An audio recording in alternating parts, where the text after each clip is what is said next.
महाभारत के लगभग सभी मुख्य पात्रों का जन्म बिल्कुल ही अप्राकृतिक बताया गया। महाभारत के एक पात्र हैं द्रोणाचार्य, जो कौरवों और पांडवों के गुरु की भूमिका में, जिनके जन्म का वर्णन इस तथाकथित इतिहास ग्रंथ में लिखा है कि घृताची राक्षसी को नग्न अवस्था में देखकर भरद्वाज ऋषि का वीर्यपात हो गया, जिसे उन्होंने एक द्रोण में रख दिया और उसी से द्रोण का जन्म हुआ। ऋषि विभांडक एक बार नदी में नहा रहे थे, तभी उर्वशी को देखकर उनका भी वीर्यपात हो गया।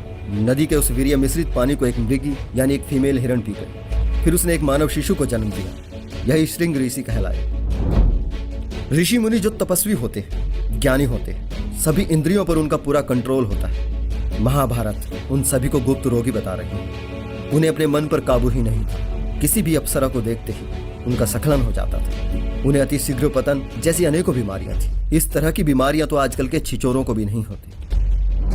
भीष्म जो गंगा पुत्र बताए जाते हैं, गंगा एक नदी है, बच्चे पैदा करती है। दुर्योधन और उसके 99 भाई घड़े से पैदा होते हैं। जल रही आग में से धृष्टद्युम्न और द्रौपदी पैदा होते हैं। ऐसे ही न जाने कितनी अप्राकृतिक बातें महाभारत में लिखी हैं। असल में जब पृथ्वी से 13 लाख गुना बड़ा सूर्य धरती पर आकर किसी लेडीज को प्रेग्नेंट कर सकता है और उससे कर्ण नामक योद्धा जन्म ले सकता है, तो कितना भी फेंको, लिमिट तो पार हो ही चुकी है।